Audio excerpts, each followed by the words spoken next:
쪽에서 또 나오는 게 AI고, 그렇게 해서 나오는 것들이 AI고 하다 보니까 사실은 관심 있는 사람들은 확률적 공부를 해놓는 게 앞으로는 되게 도움은 돼요.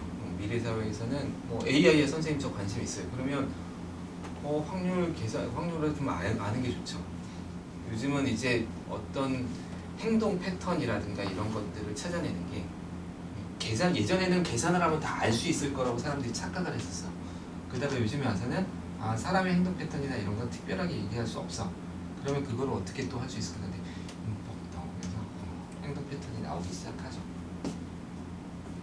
그래서 AI도 그런 거잖아요. 굉장히 많은 자료를 분석해서 여기서는 이런 행동을 하고 여기서는 이런 걸 제시하는 게 사람들이 맞다라고 생각하더라 라고 하는 걸 이제 제시하고 행동하기 시작하면서 이렇게 그 다음 마치 이제 컴퓨터가 사람처럼 이제 행동을 하기 시작하는 거죠.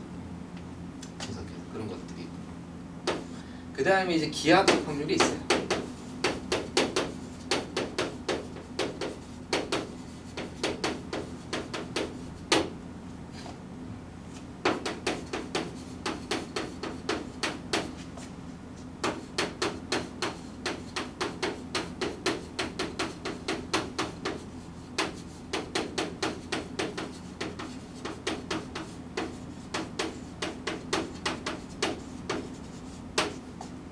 사건 A의 경우가 개수로 나타날 수가 없을 때, 좀 더 정확하게 얘기하면 근원 사건을 정의할 수 없을 때예요. 그럴 때 기하학적으로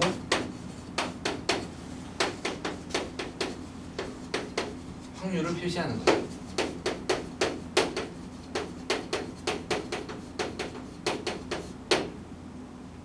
예를 들어서 이런 거예요.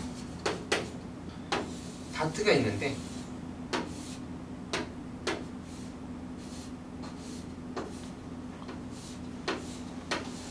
이렇게 있어. 여기가 1등이야.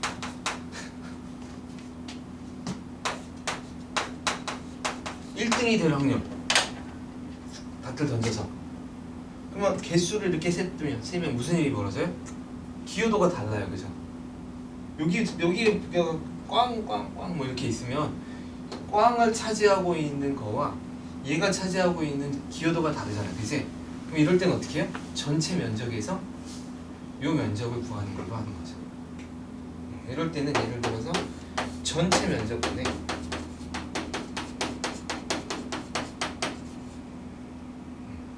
그 다음에 사건 A의 면적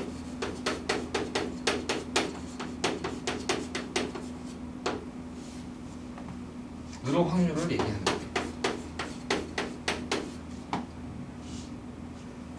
알겠죠? 저런 게 이제 기하학적 확률이에요.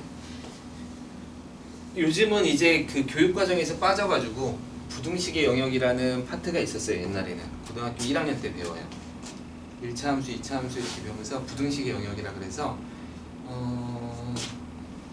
그 어떤 두 개의 함수에서 y가 어떻게 되지? y 값이 갑자기 기억이 안 나네. 어떻게 그게 표시가 됐을까? 어떤 함수가 어떤 함수보다 크다 작다를 부등호로 나타낼 수가 있는데 그게 x값으로 나타낼 수가 없고 x와 y의 어떤 값으로 나타내야 돼요. 그래서 그걸 나타내는 방법은 그래프를 그리는 거예요.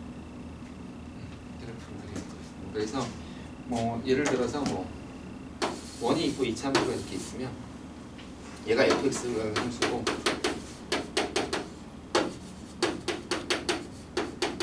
그러면 이제 2를 곱해. 그래서 0보다 큰 경우를 구하세요. 뭐 이런 문제를 낼 수가 있어요. 그럼 얘가 플러스일 때 얘는 마이너스여야 되고 얘는 마이너스일 때 플러스여야 되고 뭐 이렇게 나오거든요. 그럼 이제 색칠을 할 수가 있어. 색칠. 여기가 돼 이렇게. 여기 있는 x, y는 다 돼. 그럼 건너뛰어서 요걸 건너뛰어서 여기도 돼 이렇게 색칠을 할 수가 있어요. 이게 이제 부등식의 영역이라는 파트였어요. 여기 어디? 여기랑 여기 색칠한대. 저 사라졌어요? 이제는 안 배워. 여기 있는 x, y는 두 함수로에다가 이렇게 여기도 여기 있는 x, y는 여기다 집어넣고 여기다 집어넣어도 얘가 음수가 나오고 얘가 음수가 나와서 0보다 커지거나 여기는 얘가 양수가 나오고 얘도 양수가 나와요. 그래서 여기는 얘도 양수가 나오고 얘도 양수가 나와서 둘 다 양수가 나와서 여기는 플러스가 되고 여기도 둘 다 마이너스가 돼서 양수가 나오고 이런 게 있었어요. 예를 들어서 fx가 이렇게 있고 gx가 이렇게 있으면 이게 둘이 곱해서 이런 것까지 안 해도 되는데 양수가 되면 이 위쪽이 양수지. 그치? 맞아요? 함수가 이렇게 있으면 y 값이 Y축이 어디예요? y축은 뭐 이렇게 있다고 치고 X축이? x축은 뭐 상관없죠. 왜 상관없지?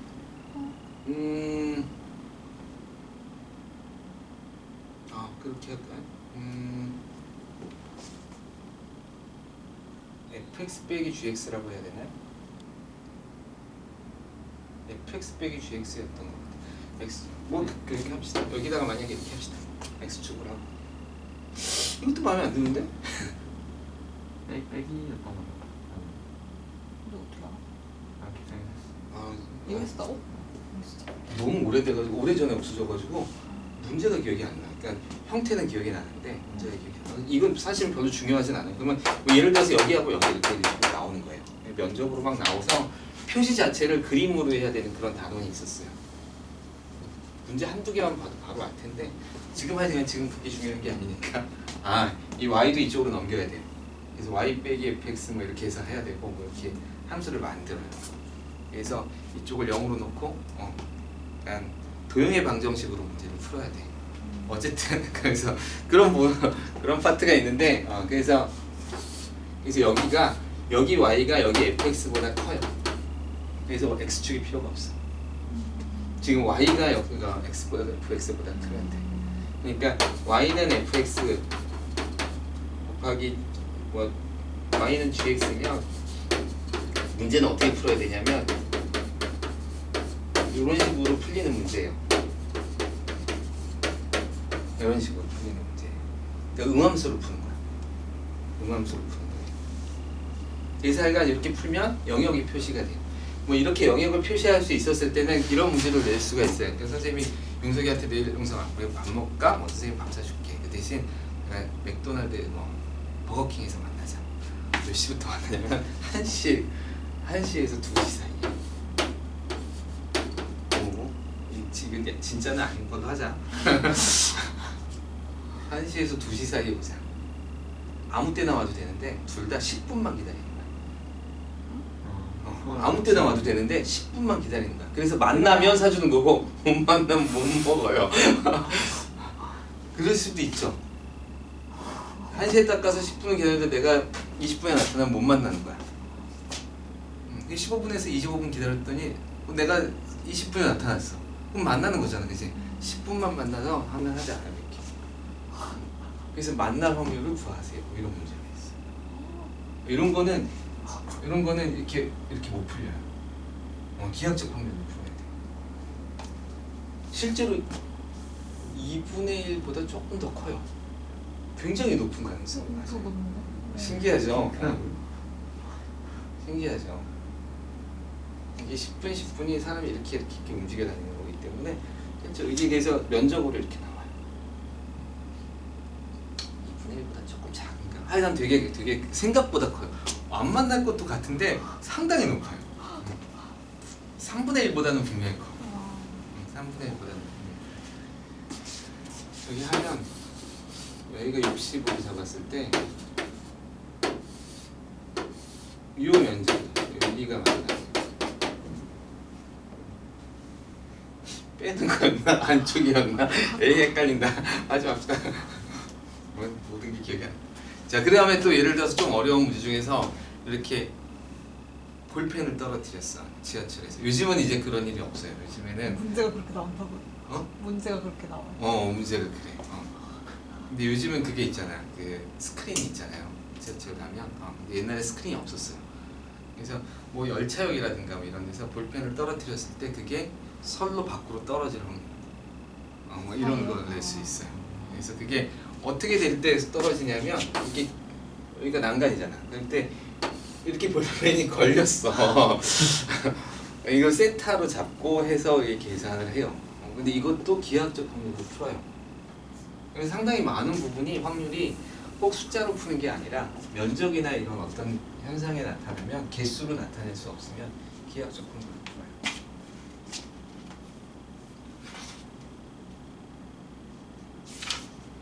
굉장히 다양한 것들을 풀어낼 수 있어요.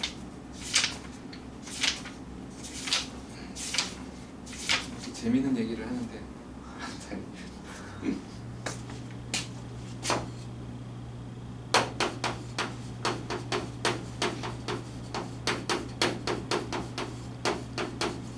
자, 확률의 성질에 대해서 한번 봅시다. 첫 번째, 확률은 반드시 0보다는 크거나 같아야 되고 1보다는 작거나 같아야 돼. 뭐 굳이 이유를 따지자면 표본 공간의 확률은 1이고요.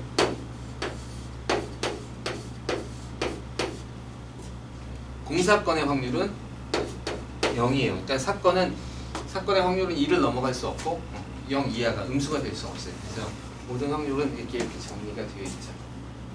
이게 이제 확률의 성질이에요. 별거 없죠?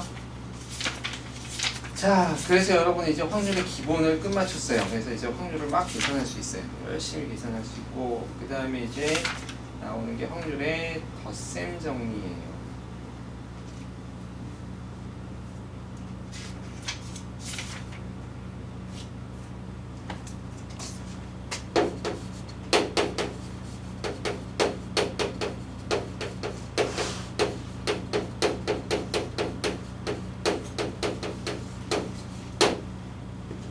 덧셈 정리는 합사건의 확률이에요.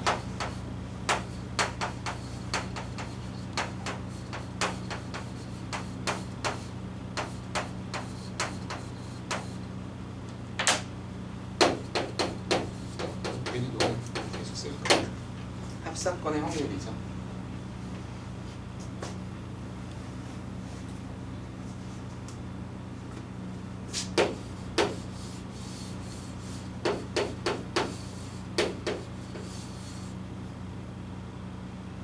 안 그려도 되나?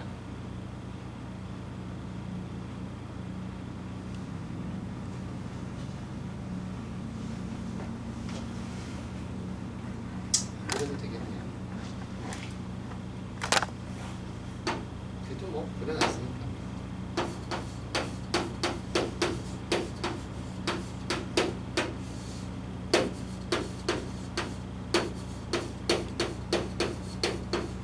이렇게 되죠?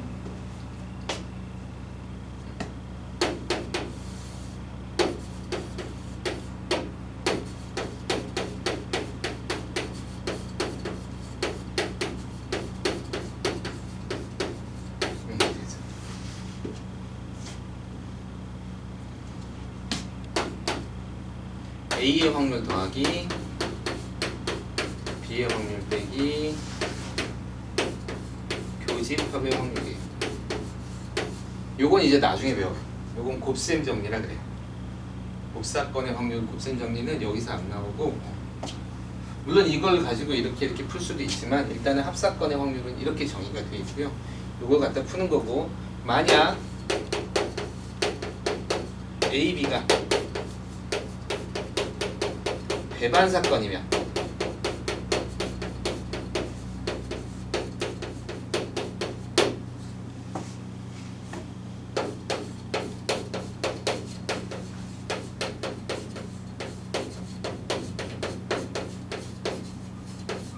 이렇게 되죠.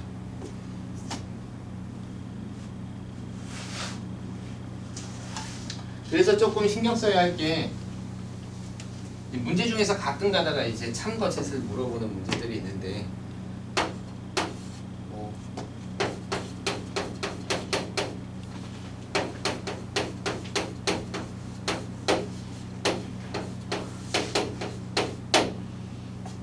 일보다 클수? 아, 이거 좀 이렇게 쓰면 그러네. 이게 이렇게 하죠. 1보다 작거나 같아야 돼. 참일까요, 거짓일까요? 거짓이죠. 거짓이에요. 왜냐면 이게 3분의 2 확률을 가지고 있고, 뭐 얘 4분의 3의 확률을 가지고 있으면 더하면 1을 넘죠. 근데 합사건의 확률은 1을 넘을 수는 없어요. 그래서 어떤 사건의 확률은 1을 못 넘지만 저건 근데 저렇게 이제 많이 얘기하죠.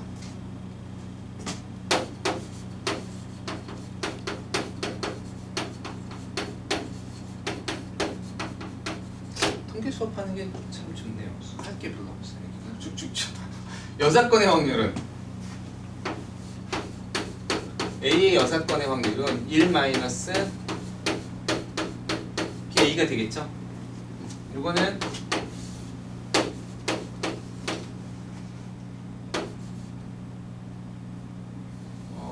이렇게 쓰면 좀 그렇고 연집합이니까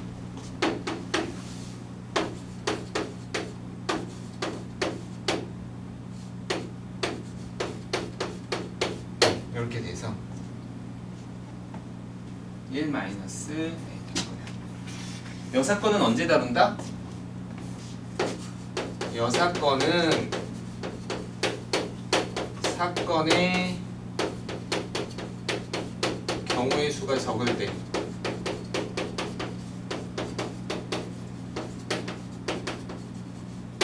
또는 여사건의 경우의 수가 많을 때라고 해야 되는군요. 많을 때. 여사건의 경우의 수가 구하기 쉬울 때 하는 거예요. 여사건은 뭐 문제에서는 사실은 적어도 하면 여사건을 생각하라 이렇게 나와 있는데 적어도 뭐 짝수 그러니까 예를 들어서 A와 B가 곱이 짝수야. 뭐 이럴 때는 A 짝수 B 이렇게 쓰면 안 되는데 그렇죠? 얘가 홀수 짝수 짝수 경우가 너무 많죠, 그죠? 그럼 그렇지 않은 경우가 홀수죠. 이게 경우가 적기 때문에 이게 경우가 적기 때문에 하는 거예요. 아니면 경우가 더 많아지더라도 여사건을 생각했더니 훨씬 풀기가 쉬워질 때 그럴 때 이제 여사건을 하는 거예요. 그래서 경우로 항상 개수를 생각하셔야 돼요. 그렇죠? 그렇게 조금 생각해서 문제를 푸시면 쉽게 풀릴 거예요. 여기까지 간데